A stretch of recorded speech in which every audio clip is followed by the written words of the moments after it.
कर्नाटक राज्य ईसाई अधिकार समिति ने पादरी प्रवीण पगडाल की हत्या की निंदा करते हुए शहर के मुख्य मार्गों पर विशाल विरोध प्रदर्शन किया। प्रदर्शनकर्ताओं ने नारेबाजी करते हुए जिलाधिकारी कार्यालय पहुंचकर अपना प्रदर्शन समापन करते हुए जिलाधिकारी के माध्यम से राष्ट्रपति के नाम एक ज्ञापन सौंपा। कर्नाटक राज्य ईसाई अधिकारी समिति के प्रदेश अध्यक्ष अनिल कुमार जाधव, संजय जागीरदार, राजू कोडार, अभी काळे, मोजस निरानाकर, इमैन्युअल मदकनल्ली और अन्य उपस्थित रहे। कैमरामैन पुष्पराज का कवरेज।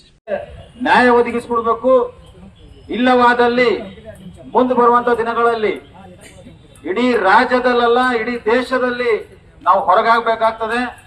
ಹಾಗಾಗಿ ನಾನು ಒಂದೇ ವಿಷಯ ಹೇಳಕ್ಕೆ ಇಷ್ಟಪಡ್ತೀನಿ, ಕೂಡಲೇ ಇದಕ್ಕೆ ಈ ಕೇಸಿಗೆ ಸಿಬಿಐ ಒಪ್ಪಿಸಬೇಕು। ಈ ರಾಷ್ಟ್ರಪತಿಯವರು ಮಧ್ಯಂತರ ವಹಿಸಿ ಈ ಒಂದು ಕ್ರೈಸ್ತ ಧರ್ಮಕ್ಕೆ ನ್ಯಾಯ ಒದಗಿಸಿಕೊಡ್ಬೇಕಂತ ತಮ್ಮ ಮುಖಾಂತರ ಹೇಳಕ್ಕೆ ಇಷ್ಟಪಡ್ತೀನಿ। ಹಾಗೂ ವಿಶೇಷವಾಗಿ ಇಲ್ಲಿನ ಕರ್ನಾಟಕದ ಮುಖ್ಯಮಂತ್ರಿಗಳಿಗೂ ಹಾಗೂ ಉಪಮುಖ್ಯಮಂತ್ರಿಗಳಿಗೂ ಹಾಗೂ ರಾಜ್ಯದ ಸಚಿವರುಗಳಿಗೂ ನಾನು ಮನವಿ ಮಾಡ್ಕೊಳ್ತೀನಿ, ಈ ಕೇಸಿನ ಬಗ್ಗೆ ತನಿಖೆ ಮಾಡಿಸಬೇಕು।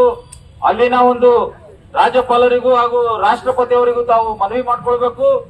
ಇಲ್ಲವಾದಲ್ಲಿ 8 ದಿವಸ ಒಳಗಡೆ ಈ ಕೇಸಿನ ಸತ್ಯಾಂಶವನ್ನು ಬರಲಿಲ್ಲ ಅಂದ್ರೆ ನಾವು ಆಂಧ್ರ ಪ್ರದೇಶ್ ಚಲೋ ಎಂಬ ಚಳವಳಿಯನ್ನು ಹಮ್ಮಿಕೊಳ್ಳಲಾಗುತ್ತದೆ ಈ ದಿವಸದಲ್ಲಿ।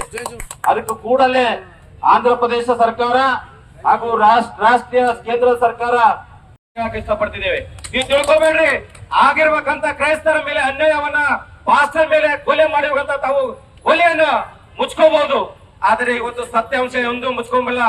ಇವತ್ತು ಮಾಡಿರ್ಬೇಕಂತ ಅಲ್ಲಿ ಆಗಿರ್ಬೇಕಂತ ಪೋಸ್ಟ್ ಮಾರ್ಟಮ್ ರಿಪೋರ್ಟ್ ಅನ್ನ ತಾವು ಬಿಡುಗಡೆ ಮಾಡ್ತಾ ಇಲ್ಲ। ಯಾಕೆ ಡಿಲೇ ಮಾಡ್ತಾ ಇದ್ದೀರಾ? ಅದರಲ್ಲಿ ತಮ್ಮ ಕೈವಾಡ ಇದೆ ಎಂಬುದನ್ನ ಸಂಶಯ ನಮ್ಗೆ ಬರ್ತಾ ಇದೆ। ಅದಕ್ಕೋಸ್ಕರ ಇವತ್ತು ಈ ಬೀದರ್ ಜಿಲ್ಲೆ ವತಿಯಿಂದ ತಮ್ಮ ಚೇತಾವಣೆ ಕೊಡ್ತೀವಿ।